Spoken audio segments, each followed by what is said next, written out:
The sun had just slipped behind the hills of Jos, bleeding orange into the horizon. The streets were silent, too silent for a Saturday night. Somewhere far off, a dog barked, then only silence. 18-year-old Esther Luka walked home from choir practice, clutching her Bible to her chest. She hummed softly, her voice trembling in the cool evening air. Jos was supposed to be home, the city of peace. But lately, peace had become a rumor. Her village, Garabe, was small but proud. Normally, the night would echo with children's laughter and women's gossip under lantern light. But that night, even the crickets had gone quiet. Esther slowed her steps. Something felt wrong. Then came the distant roar of motorbikes, many of them, engines growling like hungry beasts rolling through the valley. Her heartbeat quickened. The stories she'd heard, villages raided, families burned, homes lost, suddenly felt real. Headlights sliced through the darkness. Then gunshots shattered the air. Pop, pop, pop. Screams erupted. A woman shouted a name before her voice was drowned by chaos. Esther dropped her Bible and ran. Her slippers flew off. Her lungs burned, and tears blurred her sight. Behind her, engines snarled. Men shouted in Hausa and Fufuda. "Catch her," someone roared. She dove into the bushes, crouching low as a flashlight beam swept past her shoulder. "Lord," she whispered, trembling, "if you're here, please hide me." A scream pierced the night, then laughter. Someone was being dragged. Esther's body shook. Her mind screamed run, but her legs refused. Then her hand brushed something cold. Her Bible. She grabbed it and bolted, through thorny shrubs, over fences, bleeding and barefoot. She ran toward the old quarry, abandoned and rumored to be haunted. But spirits didn't carry guns. She stumbled behind a rock, gasping. The engines were closing in. Then she heard a rustle.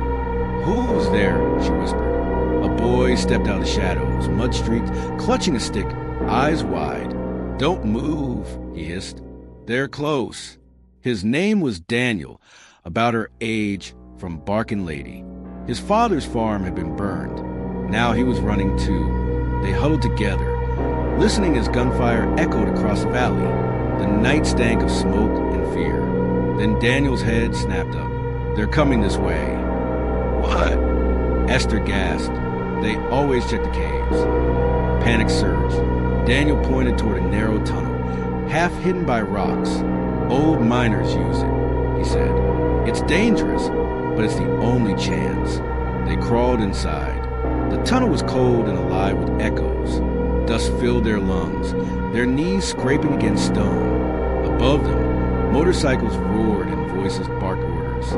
"Keep moving," Daniel whispered. They crawled until the light behind them disappeared. Just endless, suffocating darkness. "Daniel," Esther whispered. "I'm here," he answered. Then boom! The ground trembled. A crash followed, rocks tumbling. "Move!" Daniel shouted. Esther screamed as debris fell inches from her head.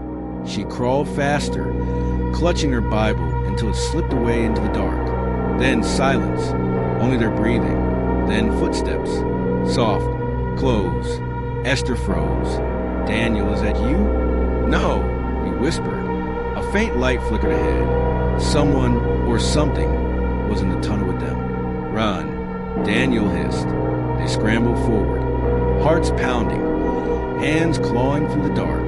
Esther felt a rough hand brush her ankle. She screamed.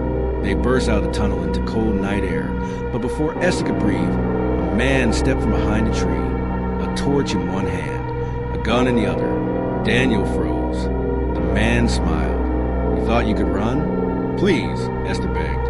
"We're not part of this." He laughed. "Oh, I know who you are, Esther Luka." Her blood went cold. "How do you know my name?" He stepped closer, the torchlight catching the cross necklace around his neck. The same kind her late father used to wear. "Where did you get that?" Esther whispered. The man's grin widened. "From your father before he died."